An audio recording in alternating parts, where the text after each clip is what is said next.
Boa noite. Jamais esqueci o ditado libanês que ouvi em Beirute em 1982, quando Israel ocupou o Líbano caçando Yasser Arafat, o líder da OLP. Jogue um libanês ao mar e ele voltará com 2 peixes na boca. O libanês é assim, empreendedor, mas hoje lhe falta um país onde empreender. A dívida libanesa bateu 150% do PIB, uma das maiores do mundo. Os serviços públicos não funcionam. 20 mil a 50 mil jovens fogem do Líbano por ano. E o governo está paralisado. O primeiro-ministro Saad al-Hariri renunciou e não se vê uma saída adiante. A tensão muito alta. Vamos ao Líbano esta noite. Antes, para entender o que está acontecendo, temos que retroceder rapidamente a 1943, quando o Líbano se tornou independente, adotando o confessionalismo para a formação de governo. Assim, o presidente deve ser cristão maronita, o primeiro-ministro muçulmano sunita, o chefe do parlamento muçulmano xiita e por aí afora, incluindo cerca de 18 religiões reconhecidas. A Constituição dá poder judiciário às religiões em casos de direito privado.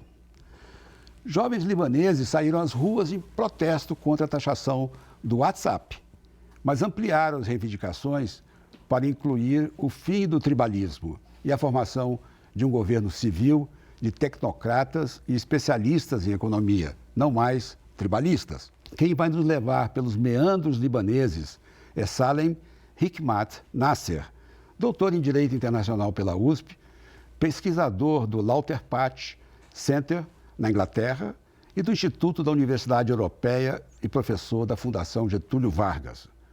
Boa noite, professor Salem. Boa noite, Moisés. Muito obrigado por me receber. Eu espero não ter resumido muito o seu currículo. Não, acho que foi até muito generoso, muito generoso. Sei que você tem muitas viagens ao Líbano. Bom, você é o mais indicado para nos conduzir nessa aventura pelo Líbano. Eu queria ouvi-lo sobre uma dúvida mundial hoje em dia.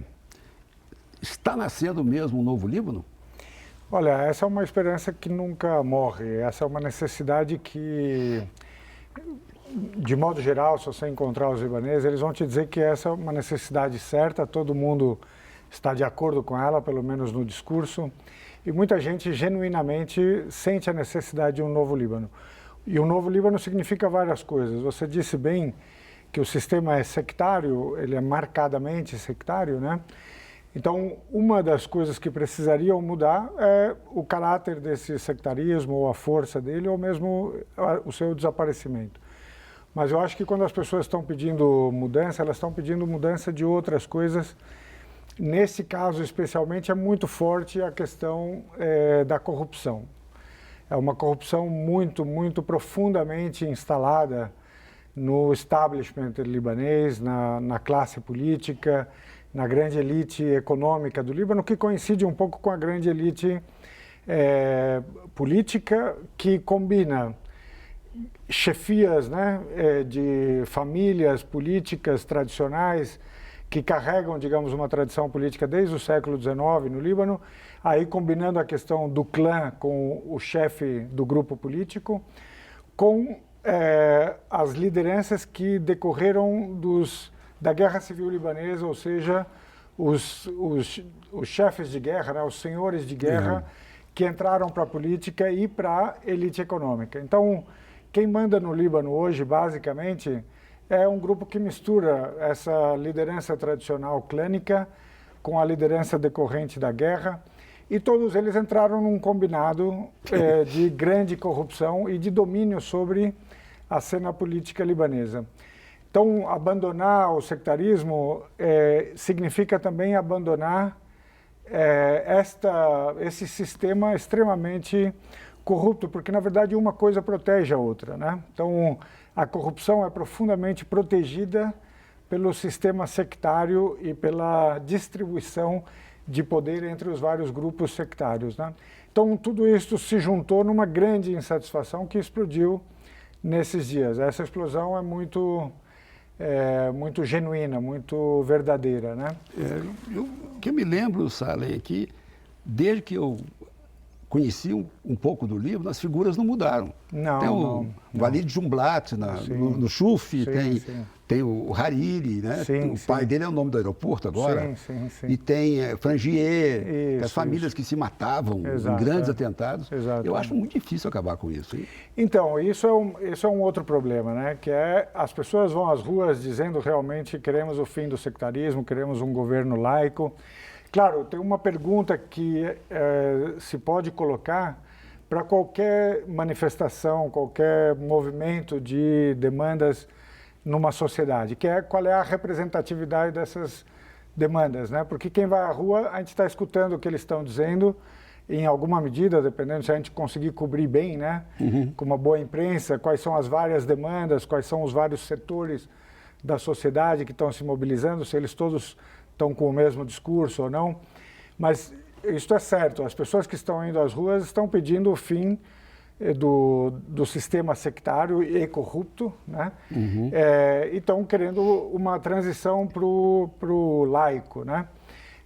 A pergunta é se as outras pessoas nessa sociedade estão prontas para isso, e eu diria mais, se essas mesmas pessoas que estão na rua estão prontas para isso, porque uma coisa que a gente começou a perceber é que o movimento se faz generalizado, todo mundo está junto, só existe uma bandeira nas ruas, que é a bandeira do Líbano, mas de repente você começa a sentir um viés, né, que vai surgindo em alguns lugares e que já começa a colocar rua contra rua, como se diz na expressão em árabe. Então, naturalmente, o próprio movimento que se quer laico, não sectário, etc., ele naturalmente começa a ir para um movimento de rua contra rua, ou seja, novamente divisão que em alguma medida é sectária, né? Então, é uma transição muito difícil. A nossa esperança é de que o novo Líbano tenha começado a nascer agora, mas ele não vai, sabe, ver a luz em tempo tão curto, né? A impressão que dá é que o movimento é majoritariamente de jovens. Sim, jovens que não viveram a guerra civil, que por isso mesmo não tem medo de sair à rua. Exato, eu morreria de medo conhecendo o Líbano do tempo que eu vivi lá. Mas, fora isso, eu me pergunto, aliás, eu te pergunto, porque eu não sei responder. A Síria sempre achou que o Líbano era parte da grande Síria. Beirute é parte da grande Síria. E eu já cheguei muitas vezes no aeroporto, o policial era sírio, né? Que queria ver o passaporte e tudo. O Irã, ele é favorável aos xiitas, né? Ao presidente. Ao presidente porque é aliado. Porque ele é cristão. E o presidente da Câmara, do Parlamento, é xiita. Mas eles têm lá o Hezbollah. Como o Hezbollah e como o Irã e como a Síria vão se comportar nesses movimentos de libertar o Líbano da sua âncora sectária? Então, isso é um tema muito importante. Eu acho que ele vem sendo meio erroneamente representado em muitos meios de imprensa e tal. Então, aqui eu quero ser bem cuidadoso e bem preciso, né? Então, que havia uma tutela síria sobre o Líbano, isso não há dúvida.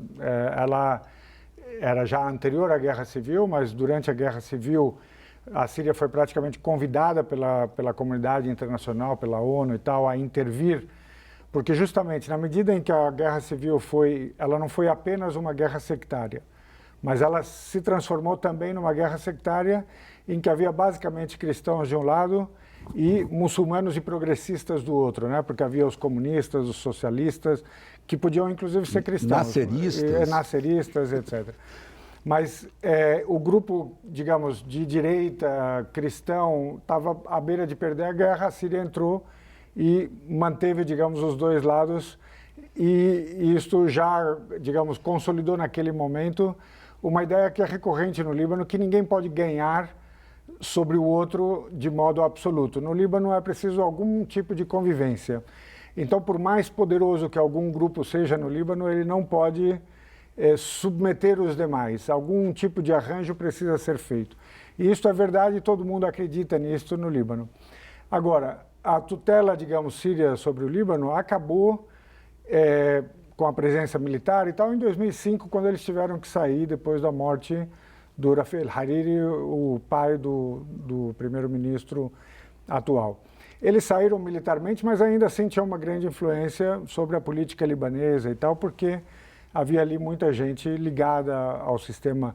A corrupção libanesa nunca foi tão forte como no período de 92, justamente quando assumiu Rafi al-Hariri, depois do fim da Guerra Civil, e era uma corrupção que passava pelas mãos, digamos, dos responsáveis sírios que tomavam conta do Líbano, certo? Então havia uma parte da elite síria que participava da corrupção no Líbano e alimentou isso e foi alimentada por ela. Então o sistema nunca foi corrupto como nesse período pós-92. Então isso é uma realidade que hoje as pessoas sentem, a corrupção chegou a um nível insuportável. Então, a tutela síria militar acabou em 2005, ela se manteve de algum modo depois, mas depois que começou a guerra na Síria, na verdade, a Síria teve que se preocupar com seus próprios problemas. Sim. Ela, inclusive, acabou recebendo a ajuda do Hezbollah na guerra contra o Estado Islâmico e outros grupos na Síria. Então, hoje, a influência síria sobre o Líbano, ela está muito minorada porque a situação na Síria mesmo precisa de muitos cuidados.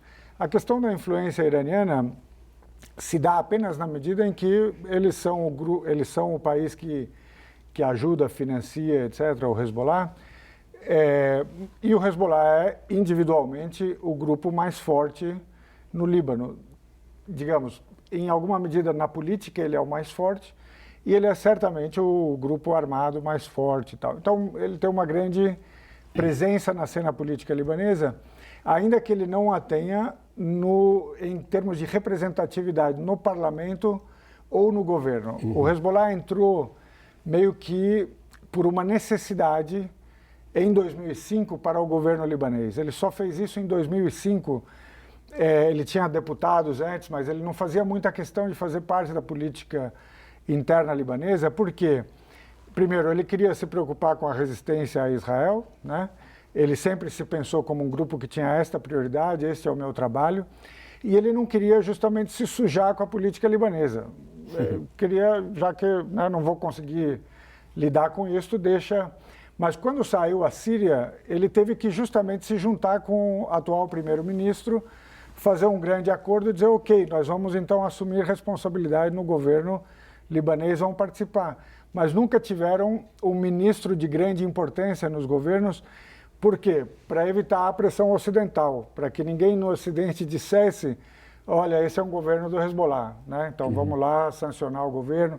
Então, para preservar o país, eles sempre deixaram um pouco...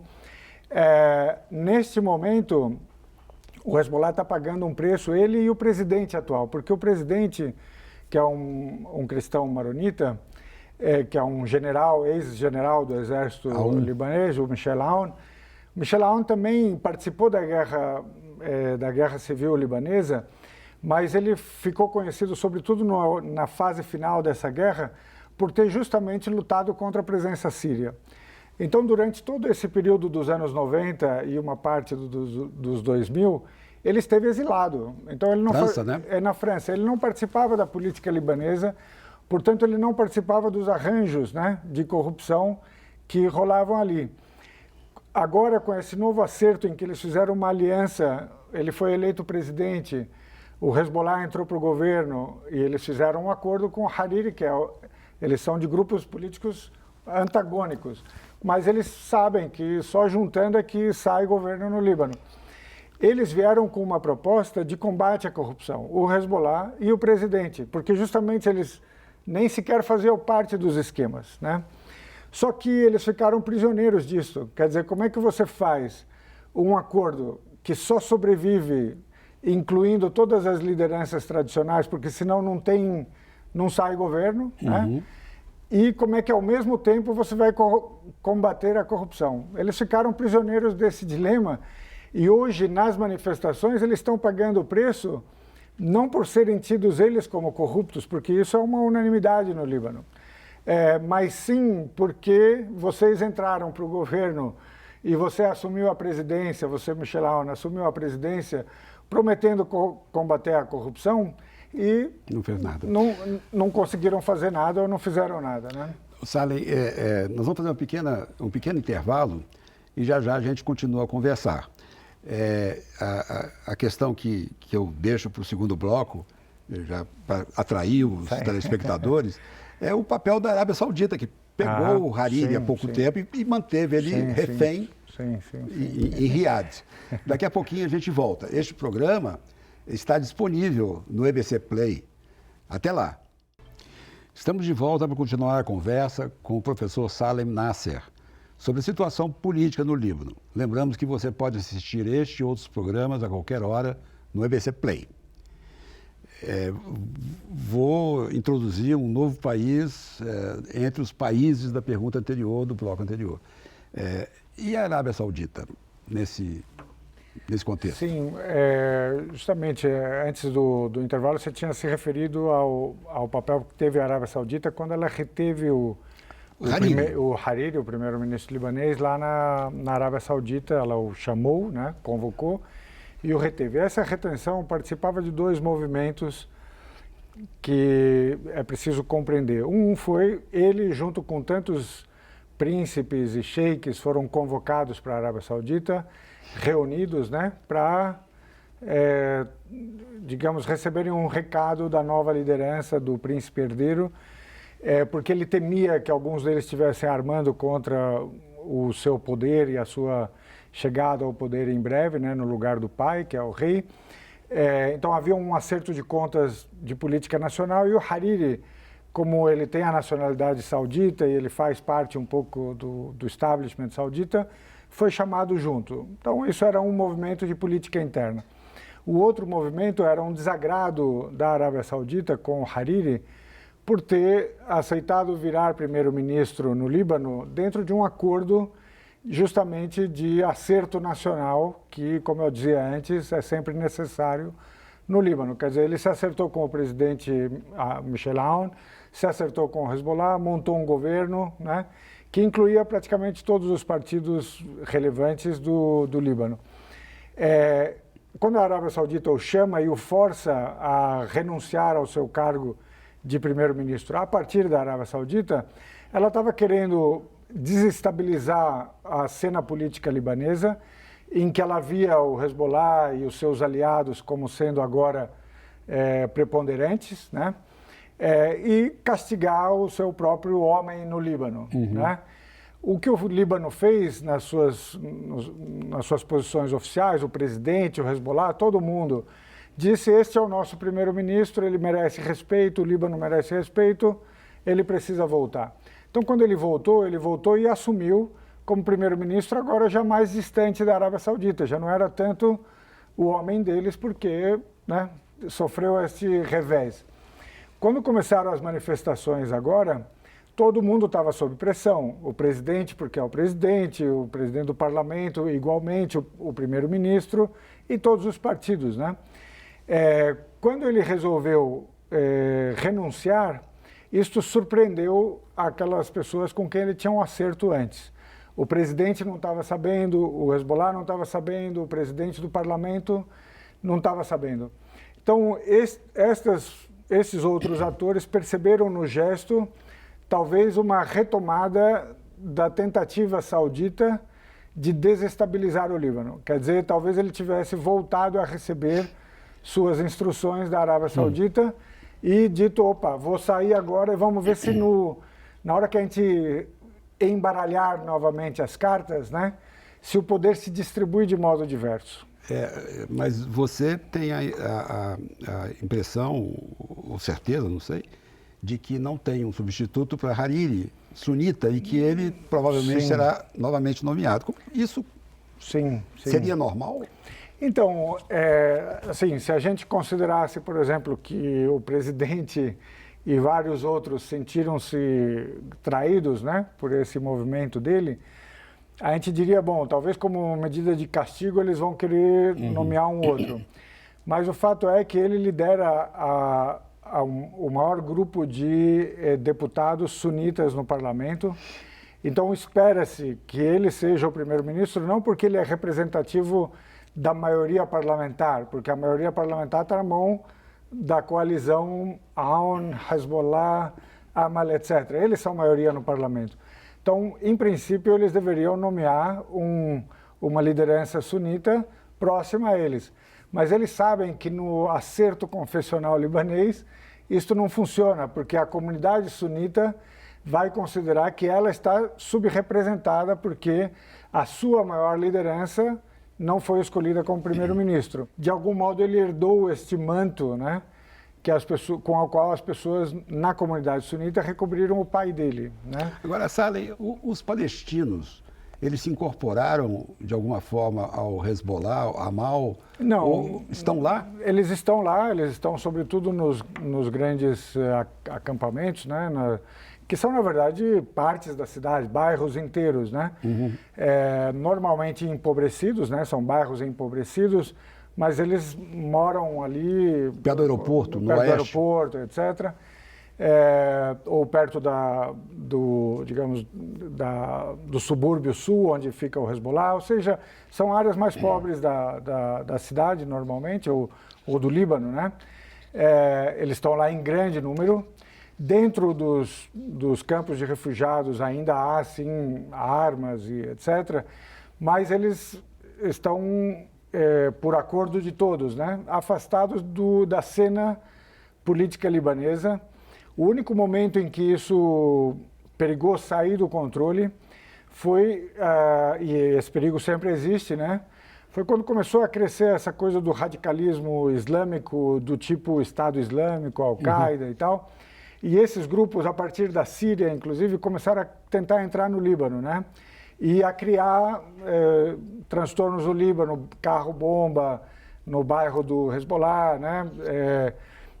Então, aí, em alguns lugares dos campos de refugiados palestinos, você via emergir, né, grupos de orientação radical sunita desse tipo, do Estado Islâmico, Al-Qaeda e tal, mas isso rapidamente o exército libanês, ainda que com custos às vezes muito grandes, né, de perdas humanas e tal, mas rapidamente se tentava controlar isso. Salem, então o nosso tempo parece que está acabando. Sim. Eu só queria colocar mais um protagonista no tabuleiro. Sim, Israel. Israel pode entrar com seus aviões no território libanês se provocados pelo Hezbollah? Olha, assim, a provocação é sempre existente, né, entre os dois. Claro que para Israel hoje interessa um pouco de caos no Líbano, porque qualquer caos no Líbano vai ocupar o Hezbollah. Não vai necessariamente enfraquecê-lo, mas vai ocupá-lo, né? Então, talvez ele perca um pouco de poder político, talvez ele sofra pressão, e para Israel isso é bom. Mas, além disso, e isso é muito importante, nos últimos meses, mais ou menos, tem sido recorrente um discurso no campo chamado campo da resistência, né? O Hezbollah, Hamas, Irã e outros, no Iraque também, né? Aquele movimento popular, né? Do Iraque, de que na próxima grande guerra com Israel, todos eles vão agir juntos. Então, se o ataque de Israel for um ataque localizado e tal, cada um responde como quiser. Então, se eles atacam o Hamas em Gaza, ok, né? Faz parte da regra do jogo como ela é hoje. Mas se houver uma guerra aberta de Israel contra qualquer desses, os demais vão agir. Né? Nossa, vamos deixar o telespectador em suspense agora. Vamos retornar. Mas esperando que não aconteça, né? Esperando que não aconteça. O nosso tempo acabou. Agradeço a presença do professor Salem Hikmat Nasser e a você pela companhia. Lembrando que você pode assistir este e outros programas a qualquer hora e dia no EBC Play. Muito obrigado e até terça-feira que vem. Até lá.